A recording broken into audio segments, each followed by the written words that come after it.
বরাবরই আমি একজন প্রকৃতিপ্রেমী মানুষ, তাই আজকেও চলে যাচ্ছি প্রকৃতির মাঝে, যেখানে গেলে মনে হবে ঢাকার মাঝেই রয়েছে একটি ছোট্ট গ্রামীণ পরিবেশ।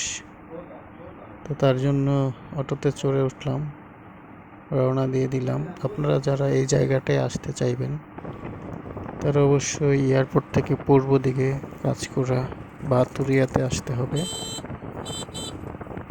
এখন যেহেতু রাস্তাঘাটের অবস্থা খারাপ এই রোডে, কিছুদিন পরে রাস্তা ক্লিয়ার হয়ে গেলে আপনারা আধা ঘন্টার মধ্যেই এই প্লেসটাতে চলে আসতে পারবেন। তো আমি চলে আসলাম ভাতুরিয়া নদীর পাড়ে। দেখ কতটা সুন্দর লাগছে পরিবেশটা, দেখতেই পাচ্ছেন। খুবই সুন্দর লাগছে। এটা একটা খাল।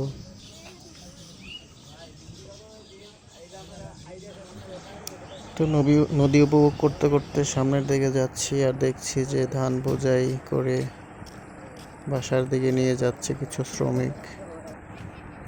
এখানে আসলে এই দৃশ্যগুলোই আপনার কাছে মনে হবে যে আপনি কোনো এক গ্রামে চলে এসেছেন ঢাকা থেকে দূরে। তারপরে সামনে এগোতেই দেখতে পেলাম ধান ছাড়ানো হচ্ছে ধান গাছ থেকে। আমাদের আঞ্চলিক ভাষায় ধান বাইরানো বলা হয়। তো এখানে ধান বাইরানো হচ্ছে। এটা ধানের খোলা, এখানে ধান শুকানো হয়, পাশাপাশি সিদ্ধ করা হয়। মূলত কৃষক তার ধানগুলো এখানেই নিয়ে আসে, ধান গাছ থেকে ধান ছাড়ায়, তারপর রোদে শুকায়, সিদ্ধ দেওয়া থেকে শুরু করে সব কিছু এখানেই কমপ্লিট করেন তারা। পাশাপাশি এখানে বিভিন্ন ধরনের সবজি চাষ করা হয়, যেমন এখানে দেখতে পাচ্ছেন কলমি শাক লাগানো হয়েছে। পরন্ত বিকেলের সূর্যাস্তের দৃশ্য, শহর নগর ছাড়িয়ে গ্রামে, সবুজায়নের মাঝে নদীর ধারে সূর্যাস্তর দৃশ্য। নিরিবিলি পরিবেশে নদী উপভোগ করতে চান যারা, তারা চলে আসতে পারেন এখানে। আমরা যাব মূলত ওই পাশে, সবুজ গাছ দেখা যাচ্ছে যে ওইখানে, এবং ওই পারে যাওয়ার জন্য আমাদেরকে এই বাঁশের সাঁকুটা পার হতে হবে। বাঁশের সাঁকু পার হয়ে বিস্তীর্ণ চরাঞ্চলের মতো একটি জায়গা আমাকে পার হতে হবে। শহরের রাস্তায় তো অনেক হাঁটি, তাই চলে আসলাম এই কাদামাখা মেঠো পথে। সকালেই বৃষ্টি হয়েছে, তাই এখনো পানি শুকায়নি। এটা অনেকটা চর এলাকার মতো।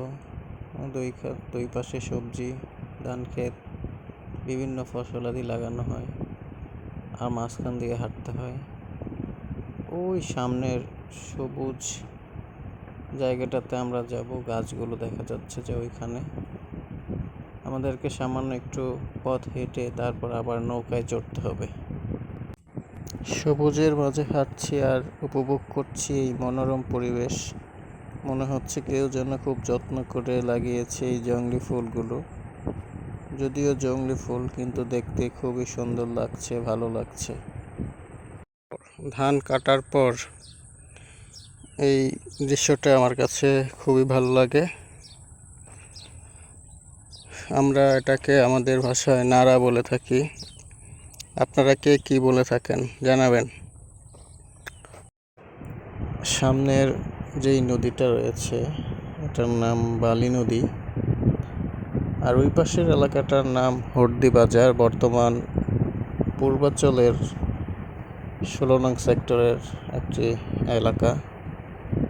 তো আমাদের নৌকায় নদী পার হয়ে যেতে হবে ওই পারে। নৌকা চলে এসেছে, তো আমরা এখন নৌকায় উঠে গেলাম নৌকায়। এখন আমরা নদীটা পার হব। আপনি এখানে আসলে এক ভ্রমণেই একসাথেই নৌকায় নদী পার হওয়া, গ্রামীণ পরিবেশে বাঁশের সাঁকুতে চড়া, সব কিছুই উপভোগ করতে পারবেন। এমনকি আপনি মনে হবে যে কোনো অজপাড়া গাঁয়ের চরাঞ্চলে চলে এসেছেন। মানে একটা ক্ষুদ্র একটা চরও আপনি হেঁটে পার হবেন, মনে হবে আপনি কোনো গ্রামীণ পরিবেশে চলে এসেছেন। ঢাকা থেকে বহু দূরে, কিন্তু এটা ঢাকার মধ্যেই। ওই যে দূরে সবুজ গাছগুলো দেখা যাচ্ছে, ওই পার থেকে আমি মাত্র আসলাম এই পারে, এই নৌকা দিয়ে এই নদীটা পার হইলাম। দেখুন কি এক অসাধারণ মনোমুগ্ধকর দৃশ্য। আপনারাও চাইলে চলে আসতে পারেন এই গ্রামীণ মনোমুগ্ধকর পরিবেশটি উপভোগ করতে। চাইলে 300 ফিট দিয়েও আসতে পারবেন। এছাড়া এয়ারপোর্ট থেকে পূর্ব দিকে দক্ষিণ খান কাঁচকুড়া হয়েও আসতে পারবেন। এখানে প্রতিদিন বিকেলেই বাজার বসে। এই বাজারে সকল ধরনের শাকসবজি, ফলমূল পাওয়া যায়, যা এই এলাকারই চাষকৃত সবজি।